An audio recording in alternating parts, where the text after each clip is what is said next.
ತ್ರಿಶೂರ್ ಪಟಾಕಿ ಡಿಪೋದಲ್ಲಿ ಮಹಾಸ್ಫೋಟ, 13 ಕಾರ್ಮಿಕರ ಸಾವು, ನಡುಗಿದ ಕೇರಳದ ಸಾಂಸ್ಕೃತಿಕ ರಾಜಧಾನಿ.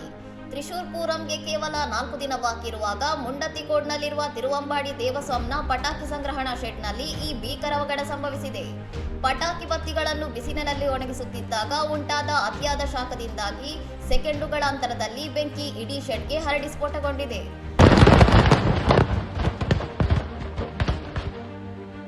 ದುರಂತದಲ್ಲಿ 13 ಕಾರ್ಮಿಕರು ಮೃತಪಟ್ಟಿದ್ದು, ಗಂಭೀರವಾಗಿ ಗಾಯಗೊಂಡಿರುವ ಕನಿಷ್ಠ 17 ಜನರಿಗೆ ತ್ರಿಶೂರ್ ಸರ್ಕಾರಿ ವೈದ್ಯಕೀಯ ಕಾಲೇಜು ಆಸ್ಪತ್ರೆಯಲ್ಲಿ ಚಿಕಿತ್ಸೆ ನೀಡಲಾಗುತ್ತಿದೆ. ಸ್ಫೋಟದ ತೀವ್ರತೆಗೆ ಹತ್ತಿರದ ಮನೆಗಳ ಕಿಟಕಿ ಗಾಜುಗಳು ಪುಡಿಯಾಗಿದ್ದು, ಸ್ಥಳ ಪರಿಶೀಲನೆಗೆ ಅಗ್ನಿಶಾಮಕ ದಳದ ರೋಬೋಟ್ ಬಳಸಲಾಗುತ್ತಿದೆ ಹಾಗೂ ಮ್ಯಾಜಿಸ್ಟೀರಿಯಲ್ ತನಿಖೆಗೆ ಆದೇಶಿಸಲಾಗಿದೆ. ಈ ಘಟನೆಯು 2016ರ ಪುಟ್ಟಿಂಗಲ್ ದುರಂತವನ್ನು ನೆನಪಿಸಿದ್ದು, ಪಟಾಕಿ ತಯಾರಿಕೆಯಲ್ಲಿ ಸುರಕ್ಷತಾ ನಿಯಮಗಳ ಉಲ್ಲಂಘನೆಯಾಗಿರುವ ಬಗ್ಗೆ ತನಿಖಾಧಿಕಾರಿಗಳು ಗಮನ ಹರಿಸಿದ್ದಾರೆ. ಇನ್ನಷ್ಟು ಸುದ್ದಿಗಳಿಗಾಗಿ ನೋಡ್ತಾ ಇರಿ ಸೌರಂ ಟಿವಿ.